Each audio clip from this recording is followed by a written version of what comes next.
माय मावल्या लय खायला प्यायला नेसायला ठेवायला बाबासाहेबांनी दिलंय, खूप आमच्याकडे झालंय. आता वेळ आली माझ्या पोराच्या कानशाईतली पेनातली शाई संपली की नाही बघण्याची. एखाद्या मावशीला जर उभं केलं मग माय सांग बरं तू मोठं पोरगी कितवीला आहे आणि लहान कितवीला आहे. काय की बापा शाळा जाते की मेरा बच्चा किस क्लास में पढ़ रहा है. माझा लहाना भाऊ माझा लहाना मुलगा मोठा मुलगा शाळेमध्ये कुठल्या वर्गात शिकतो याचं जर भान मला नसेल, याची इतकी माहिती जर तुम्हाला आम्हाला नसेल तर मग IAS अधिकारी बघण्याचं स्वप्न आम्ही कसं बघायचं. माझ्या समाजामध्ये दुसरा बाबासाहेब निर्माण व्हावा हे जर स्वप्न आम्ही बघायचं असेल तर बापांना तुम्हाला रामजी व्हावं लागेल. तुमच्या आतला रामजी जो पण जागृत होणार नाही. माहितीये रामजी आंबेडकर बाबासाहेबांचा बाप बाबासाहेबांसोबत रात्रभर जागायचा.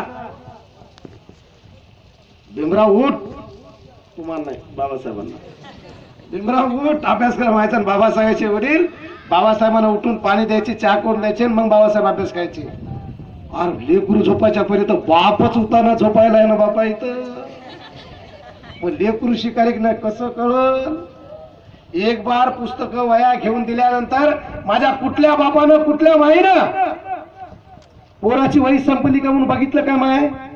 गेल्या वया गेलं वर्षभर शाळेत, मास्तरला काम नाही. मी मास्तर आहे बरं का, हा शिकवतो. समाज को इतना बोल सकता तो क्लास में तो कुछ भी बोल सकता ना. शिक्षक आहे एक नंबरच्या हरामखोर जात मध्ये शिक्षक.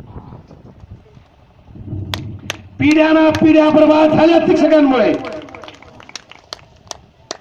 असं म्हणतात एखादा इंजिनियर जर बिघडला चुकीचा जर निर्माण झाला तर एखादं घर किंवा एखादी बिल्डिंग पडत 4-5 लोक मरतील. एखादा डॉक्टर चुकीचा झाला दवाखाना काढल 2-4 पेशंट मरतील. एखादा गाडीचा ड्रायव्हर चुकीचा झाला 5-50 लोक घेऊन मरतील, मरून जाईल गाडी घालत. पण एखादा मास्तर जर चुकीचा निघाला तर माय मावल्या पिढ्याच्या पिढ्या बर्बाद होत असतात. आणि म्हणून तुमचं काम आहे शाळेत जाऊन पाहणं की माझा मुलगा ज्या शाळेत शिकतो त्या शाळेतला मास्तर माझ्या पोराला काय शिकवतो. शिका, संघटित व्हा, संघर्ष करा.